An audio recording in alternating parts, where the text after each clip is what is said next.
Zero pages given में स्वागत है। सबका स्वागत है। ये उन लोगों के लिए बुक क्लब है जो पन्ने पलटने के बजाय सुनना पसंद करते हैं। यहाँ हम सिर्फ किताब को सरसरी तौर पर नहीं देखते, हम शब्दों, दुनियाओं और हाँ, अध्यायों के बीच छिपी अजीब बातों में सीधे गोता लगाते हैं। तो अगर पढ़ने के लिए बहुत थक गए हैं लेकिन फिर भी ताज़ा विचार, कहानी के मोड़ और गहरी चर्चा चाहते हैं तो आप बिल्कुल सही जगह पर हैं। चलिए आज की किताब पर प्ले दबाते हैं। नमस्कार। तो आज हम एक बहुत ही खास किताब के कुछ अंशों पर बात करने वाले हैं। ओशन वोंग की on earth we are briefly gorgeous. हाँ, और ये कोई आम उपन्यास नहीं है। ये असल में एक बेटे का खत है अपनी माँ के नाम। बिल्कुल। और सबसे अहम बात यह है कि माँ शायद इसे कभी पढ़ भी नहीं पाएगी। तो ये एक तरफा संवाद जैसा है। जी, और इन अंशों में यादें हैं, परिवार है, पहचान का सवाल है, युद्ध का साया, बहुत कुछ है। हाँ, मतलब ये लिटिल डॉग नाम का बेटा है जो अपनी माँ रोज, नानी लान और अपने पूरे अतीत को समझने की एक कोशिश कर रहा है। तो हम इन हिस्सों से क्या समझने की कोशिश करेंगे आज? देखिए, कोशिश यही है कि इन यादों से जो मुख्य विचार हैं उन्हें पकड़ें, वो पल जो पाठक को याद रह जाते हैं उन पर बात करें, और वो रिश्ते जो इतने उलझे हुए हैं उनकी परतें खोलने की कोशिश करें। चलिए शुरू करते हैं। तो कहानी का जो दिल है वो तो लिटिल डॉग और उसकी माँ रोज का रिश्ता ही है। बहुत बहुत कॉम्प्लेक्स है। हाँ, कॉम्प्लेक्स तो है ही, प्यार भी बहुत गहरा है, लेकिन साथ में वो हिंसा, वो गलतफहमियां। हाँ, वो लेगो वाला सीन जब माँ गुस्से में लेगो का डब्बा फेंक देती है, उसके माथे पर लगता है, खून निकलता है। उफ। और फिर अगले ही पल जैसे कुछ हुआ ही ना, उसे चुप कराने मैकडॉनल्ड्स ले जाती है। अच्छा। हाँ, और कहती है तुम्हें बड़ा और मजबूत बनना है, ठीक है। मतलब एक पल में चोट और दूसरे ही पल में एक तरह की देखभाल। ये क्या है? यही तो विरोधाभास है इस रिश्ते का। कोमलता और कठोरता का ये अजीब सा संगम।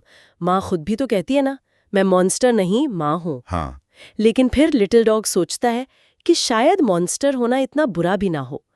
वो लैटिन शब्द मॉन्स्ट्रम का जिक्र करता है, जिसका मतलब होता है एक हाइब्रिड सिग्नल। हाइब्रिड सिग्नल मतलब एक ही समय में पनाह भी और चेतावनी भी। माँ उसके लिए दोनों है, सुरक्षा भी और खतरा भी। ये बहुत गहरी बात है उनके रिश्ते के बारे में। बिल्कुल। और फिर वो रोजमर्रा की छोटी छोटी चीजें भी हैं, जैसे मॉल जाना हो तो अच्छे कपड़े पहनना, सजना संवरना जैसे कोई बहुत बड़ा मौका हो। हाँ हाँ। या वो सिक्स फ्लैग्स वाला किस्सा। हाँ। लिटिल डॉग रोलर कोस्टर से डर रहा था तो माँ साथ बैठ गई, हालांकि खुद डरती थी। अच्छा, और फिर नीचे उतरकर उसे उल्टी आ गई। तो ये छोटे छोटे पल दिखाते हैं कि मुश्किलों के बावजूद एक कनेक्शन तो था। बिल्कुल।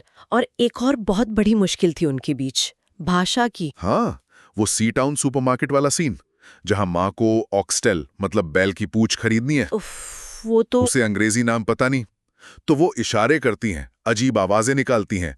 कमर के पीछे पूंछ का इशारा, सिर पे सींग, मुंह की आवाज। हाँ, और बेटा लिटिल डॉग वो बेचारा शर्म से गड़ा जा रहा, उसे खुद भी नाम नहीं पता। पहले तो कसाई हंसते हैं, फिर झुंझला जाते हैं। हाँ। वो जो बेबसी है उस पल में। हाँ, और इसी घटना के बाद वो फैसला करता है ना कि वो परिवार का अनुवादक बनेगा। हाँ, कि वो अंग्रेजी सीख कर उनकी खामोशियों को आवाज देगा।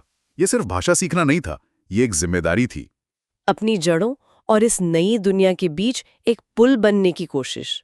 माँ के साथ साथ नानी लैन भी कहानी का एक बहुत अहम हिस्सा है। उनकी कहानी तो वो तो युद्ध के जख्मों से भरी पड़ी है। हाँ, वियतनाम युद्ध का सदमा और फिर सिजोफ्रेनिया, एक मानसिक स्थिति जिसमें सच और वहम का फर्क कई बार मिट जाता है। इसने उनकी पूरी जिंदगी पर बहुत गहरी छाप छोड़ी। और उनका अपने पोते को लिटिल डॉग बुलाना, वो भी तो कुछ कहता है। हाँ, वो वियतनामी रिवाज से जुड़ा है। लेखक बताता है ना कि बच्चों को बुरे नाम देते थे गांव में। हाँ, जैसे राक्षस, भूत का बच्चा, सुअर की नाक वाला, ताकि बुरी आत्माएं उन्हें छोड़ दें। तो उस हिसाब से लिटिल डॉग तो फिर भी काफी प्यारा नाम हुआ। ये लान का एक अलग तरीका था प्यार जताने का, अपने पोते को बचाने का। हाँ, अजीब पर गहरा।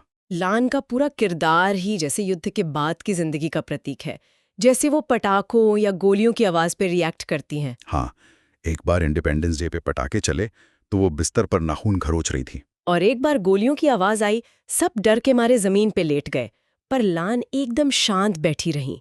वो खामोशी शायद अंदर बहुत कुछ छुपाए हुए थी। उनका अतीत भी तो साइगॉन में अमेरिकी सैनिकों के लिए सेक्स वर्कर का काम करना। हाँ, जैसा उन्होंने खुद कहा, मैंने वो किया जो कोई भी माँ करती। मैंने खाने का रास्ता बनाया। ये उनके उनके सर्वाइवल की कहानी है। और फिर पॉल से उनकी मुलाकात, वो अमेरिकी नेवी में थे, घर में उनकी शादी की तस्वीर। हाँ, एक गोरा अमेरिकी लड़का, एक वियतनामी औरत, युद्ध के बीच मुस्कुराते हुए।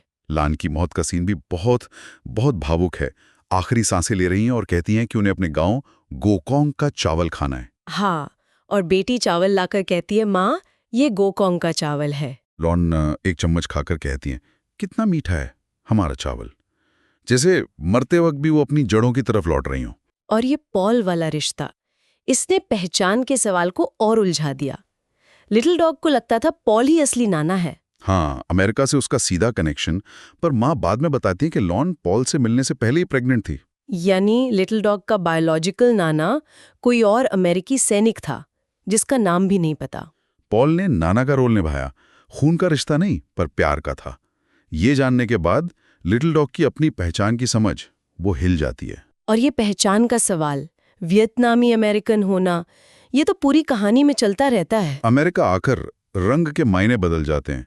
माँ वियतनाम में शायद गोरी समझी जाती थी, अमेरिका में भी दिखने में गोरी है, पर उसकी भाषा, उसका लहजा, वो उसे बाहरी बना देता है। हाँ, वो सीयर्स वाला किस्सा, जब क्लर्क पूछती है कि लिटिल डॉग अपना बच्चा है या गोद लिया हुआ, सिर्फ इसलिए कि माँ की अंग्रेजी ठीक नहीं थी। यहाँ भाषा सिर्फ बात करने का जरिया नहीं है, वो पहचान है, इतिहास का बोझ है, युद्ध का जख्म है। लिटिल डॉग अपनी मातृभाषा वियतनामी को अनाथ कहता है। अनाथ क्यों? क्योंकि युद्ध ने माँ से पढ़ने का मौका छीन लिया।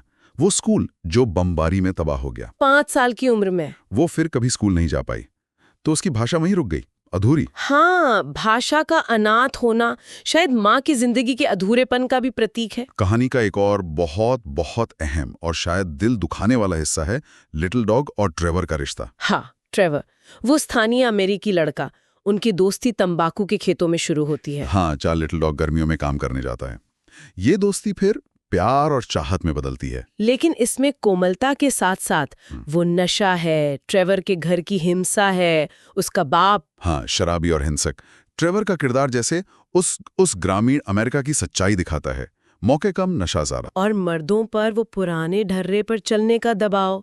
उनका रिश्ता समाज की नज़र में तो गलत था, पर वो एक दूसरे में शायद कुछ सुकून पाते थे। लेकिन माहौल ही ऐसा था। ट्रेवर की मौत हो जाती है बाद में, हेरोइन और फेंटेनिल ओवरडोज से। ये कहानी में दुख और नुकसान को और गहरा कर देता है। दिखाता है कि कैसे कुछ जिंदगियां शुरू होने से पहले ही उनके साथ के कुछ पल याद रह जाते हैं। शेड की छत पर अंगूर खाना, साथ में ड्रग्स लेना, वीड, कोक, पाइन के पेड़ों के नीचे चुपचाप लेटे रहना, ट्रेवर के ट्रक का वो एक्सीडेंट जब बाप नशे में गाड़ी चला रहा था। हाँ, और फिर फेसबुक पर ट्रेवर की मौत की खबर पढ़ना। कितना अजीब लगता है ये, इतने गहरे रिश्ते का अंत ऐसे जानना। यहाँ पर वो किपुका का जिक्र बहुत मायने रखता है। वो हवाईयन शब्द, लावा के बहाव के बीच बची हुई जमीन का टुकड़ा। बिल्कुल, तबाही के बीच एक छोटा सा हरा भरा द्वीप। शायद लिटिल डॉग और ट्रेवर का रिश्ता, या वो खुद ऐसे ही किपुका थे। आसपास की कठोरता के बीच थोड़ी सी कोमलता, थोड़ी सी जिंदगी, एक ऐसी जगह जहां वो खुद हो सकते थे। लेखक बार बार लिखने की प्रक्रिया पे भी लौटता है। उसके लिए लिखना सिर्फ कहानी कहना नहीं है। हाँ, वो यादों को समझने की कोशिश है, शायद सच्चाई को फिर से बनाने की, और जो कहा नहीं गया उसे आवाज देने की। वो रोना बात्स को कोट करता है, एक लेखक वो है जो अपनी माँ के शरीर के साथ खेलता है, उसे सजाने संवारने के लिए। लिखना जैसे माँ को फिर से रचना। और यहीं वो गहरे सवाल उठते हैं। क्या हम यादें चुनते हैं?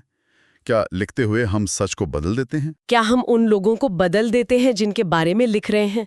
लेखक खुद मानता है कि हाँ, लिखते हुए वो अपनी माँ को बदल रहा है, संवार रहा है, शायद महफूज भी कर रहा है। वो माँ के वो हिस्से लिख रहा है जिन्हें शायद माँ खुद भी नहीं जानती। तो सच्चाई क्या है, जो हुआ या जो याद रहा या जो लिखा गया? हाँ, ये कहानी दिखाती है कि सच्चाई की कई परतें होती हैं। परिवार के राज, निजी अनुभव, इतिहास का वजन और खुद लिखने का काम।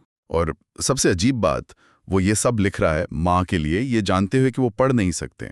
पर एक उम्मीद है कि शायद अगले जन्म में माँ ये किताब पढ़ें और उसे याद रखें। लिखना यहाँ यादों और पीढ़ियों के बीच एक पुल जैसा बन जाता है।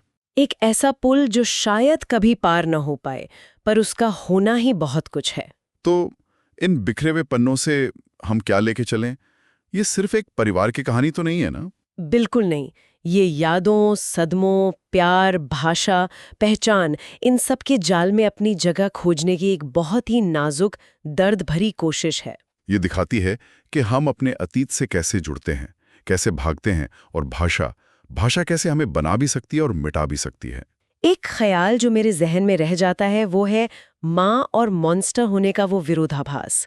लिटिल डॉग कहता है, तुम माँ हो माँ, तुम मॉन्स्टर भी हो, पर मैं भी हूँ और इसीलिए मैं तुमसे मुंह नहीं मोड़ सकता।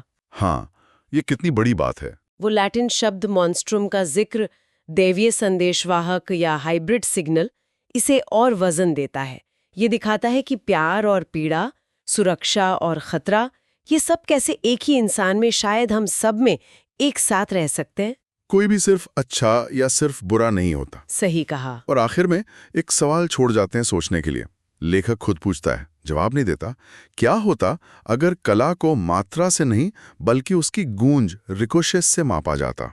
क्या होता अगर कला को मापा ही नहीं जाता? ये हमें सोचने पर मजबूर करता है। क्या किसी कहानी का, किसी कला का, या शायद किसी जिंदगी का मोल उसकी लंबाई या शोहरत में है, या इस बात में कि वो कितनी गहरी चोट करती है, कितनी दूर तक गूंजती है? क्या हर चीज को नापने की जरूरत है? ये वाकई सोचने वाली बात है।